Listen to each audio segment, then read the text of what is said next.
Demon Emperor Chapter 652 hanggang 653. Nagpapatuloy.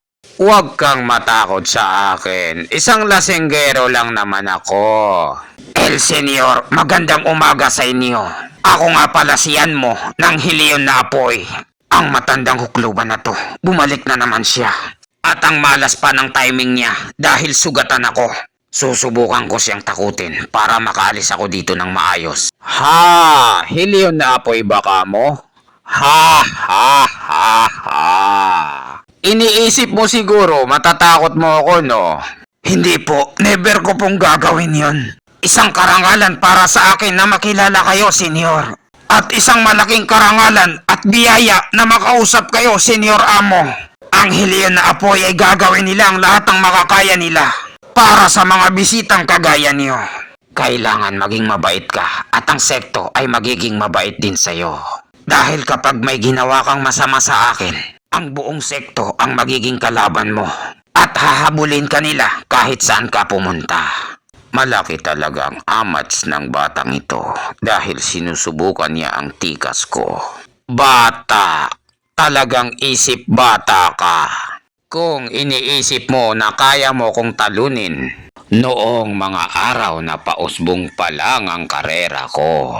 Sa pinakatuktok ng lahat ng sekto sa buong kanlurang lupain. Walang makapigil sa akin kahit na sino. Kahit gustuhin man nila ito o hindi. Ano ang ibig niyong sabihin sa akin, senyor? Bata, marunong ka naman sigurong mag-isip at alam mo na yon. Mas magandang wag na nating banggitin at wag mong ipagsasabi sa iba.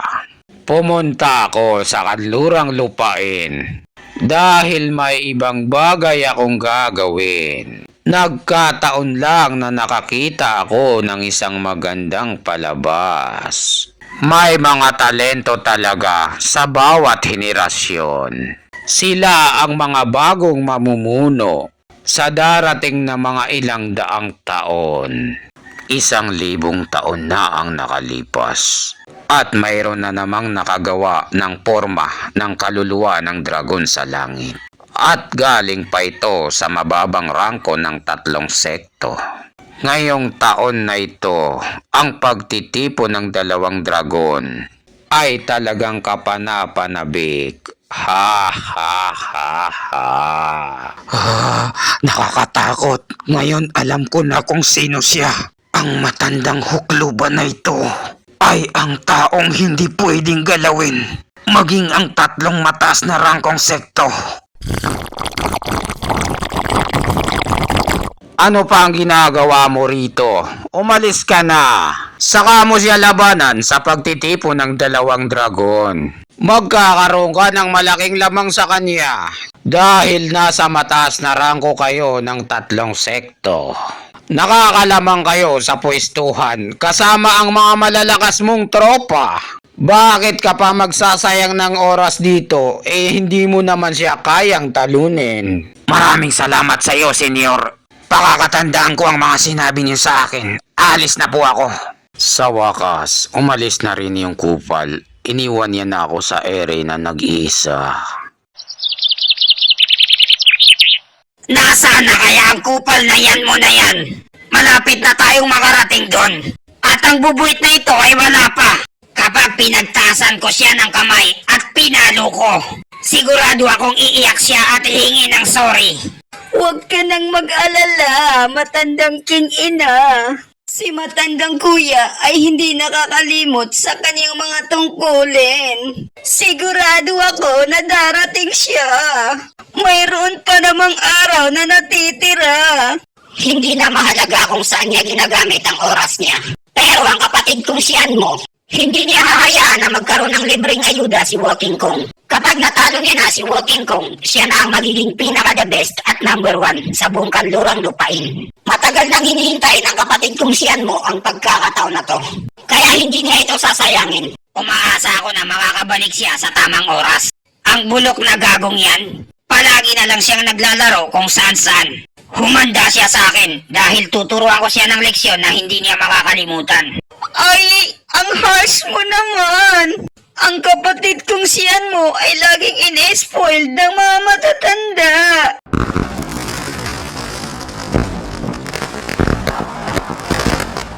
Kapatid kong yan mo! Kapatid kong yan mo, sa wakas nandito ka na. Di ba tama ako? Ang kapatid kong siyan mo ay bumalik para labanan si Walking Kong. Sigurado yan. Tama ka! Kilalang-kilala mo talaga ang kapatid nating siyan mo. Hoy bata, pinaghintay mo na naman ako, gago ka! Kung nagtagal ka pa sa kakagala, hindi ka na makakasali sa pagtitipon ng 2 dragon. Anong nangyari? Tapos ka ngayon, lokong matanda ka. Sinaktan mo ang pinakamatandang kuya na siyan mo. Teka muna, hindi ako ang may gawa nun. Hinawakan ko lang naman siya. Hindi siya ganong kahina para tumumba ng ganon-ganon na lang. Ngayon matanda ka, ginawa mo na talaga ang balak mo. Tapos tinatawag mo siyang mahina, sabay sinaktan mo siya. Alam na alam mo talaga kung paano manisin ang ibang tao. Mangkukulam ka talaga. Yumi, iwanan mo na yung matanda na yan mag-isa. Wala siyang kinalaman dito. At alam mo yan sa sarili mo. Kung ang isang tapik lang ay mapapatay ako, matagal na akong patay mula pa noon. Anong nangyari sa'yo? Bakit ka naging ganyan? Matandang kuya. Huwag niyo nang ipaalala sa akin. Lumabas lang naman ako para gumala at mambabae. Pero hindi ko akalain na isang halimaw ang makakasalubong ko. Sinong matandang gago na yan na gumawa sa'yo niyan? Ang laki naman ng bayag niya para galawin ang isang mag-aral ng hilyon na apoy. Hindi ito kagagawa ng isang bastardong matanda. Isang lalaki ang may gawa nito. Kalimutan niyo na lang yon. May importanteng bagay ako na sasabihin sa inyo. Kailangan nating maglaylo ngayon. At mag-ingat kayo na may makaaway kayo na kahit sino.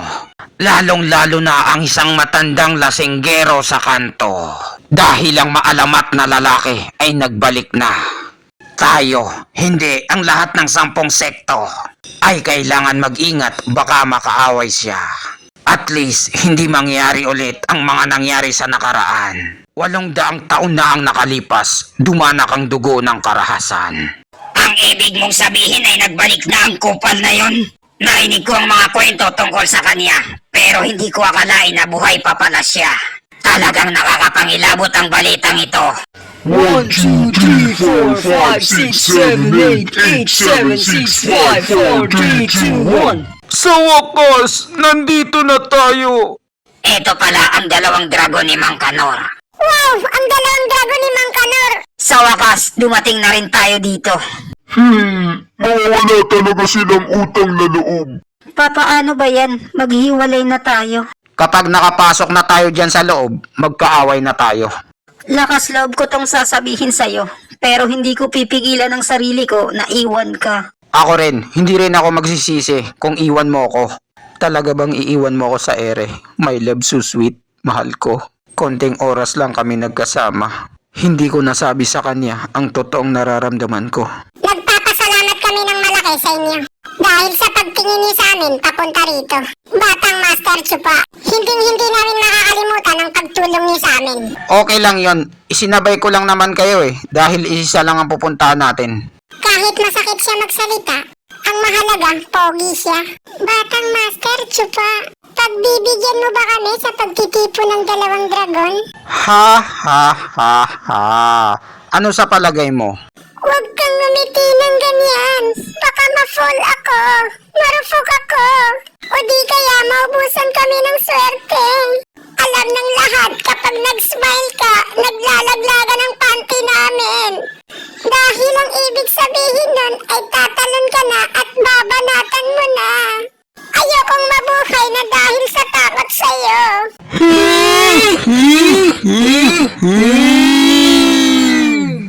Hindi na rin masama. At least marunong silang magpasalamat. Hindi katulad ng mga matatandang huklugan na kasama nila. Anong klaseng mga putang inang yun? Ang Mystical Heaven Secto ay isang sekto ng mga kupal. Pero ang mga babae sa kanila, ha ha ha. Mga atabs, magpakatatag kayo at bilisan niyo ang lakad para makapasok na tayo sa dalawang dragon ni Mang Kanor. Kapag nandoon na kayo, makakagalaw na ulit kayo. Opo, Sir Chupa! Ang mga katawan nila ay sigurado akong mas makunat na ngayon.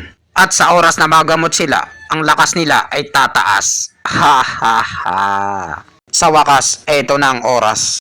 Papasok na kami sa dalawang dragon ni Mang Kanor. Sinong dumating? Sabihin niyo ang pangalan niyo. Isa sa nagbabantay sa Pilipinas na 3 sekto. Demon Semeng Sekto. Nandito kami para sumali sa pagtitipon ng 2 dragon. Humihingi ako ng pahintulot na papasukin kami, mga matatanda. Demon Semeng Sekto. 2 4 na gradong ethereal stage. 1 5 gradong ethereal stage. 3 2 gradong radiant stage. At 1 3 gradong radiant stage. 2 5 gradong radiant stage. 2 8 gradong radiant stage. At 2 9 na gradong radiant stage. Ang 2 kupal na to ay kaya nilang malaman ang lakas naming lahat. Bilisan niyo! Pumasok na kayo! Napakahirap itulak ang pintuan na to. Hindi katulad sa SM na kusang bumubukas.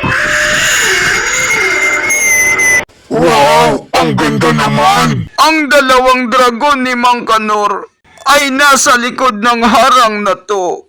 Makikirahan lang po kami, mga matatanda. Pwede ba akong magtanong? Ginamitan niyo ba ang mga mag-aaral niyo ng gamot na zombie? Paano niyo nalaman? Chismoso kayo, no? Siguro ang Demon Semeng Sekto, ginamit nila ang kayamanan nila para dito. Ang paggamit ng gamot na zombie ay kakaiba at masyado itong mahal. Kahit na ang mataas na rangko na 3 sekto, ay hindi nila ito kayang gawin basta-basta. 1 7 gradong gamot lang? Anong mahal dun? 7 gradong gamot nga, pero yung isa nagagamitin sa kanila. Kapag may lalasunin ka na gamit ang 7 gradong gamot, ay madali lang. Pero kung gusto mong lumakas, ang mga mag-aaral ay kailangan mo ng gamot na 10 gradong gamot para dito. Walang problema dyan.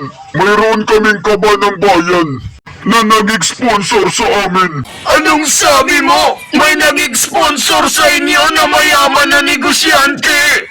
O sige, may iwan ko na kayo dyan. Papasok na ako. Ang Demon Semeng Sekto, siguro nakahanap sila ng minahan ng gold bars ni Marcos dahil gumamit sila ng mga gamot na mamahalin. Kahit na ang 3 mataas na rangkong sekto ay hindi ito gagawin. Nagtataka rin ako kung sino ang nag-sponsor sa kanila. O di kaya nakahanap sila ng sagradong minahan. Huwag kang magsalita ng walang katuturan. Bakit pa sila pupunta rito kung meron silang sariling minahan? Tama na ang tsismisan. Lahat ng sekto ay nakapasok na. Kaya pumasok na rin tayo.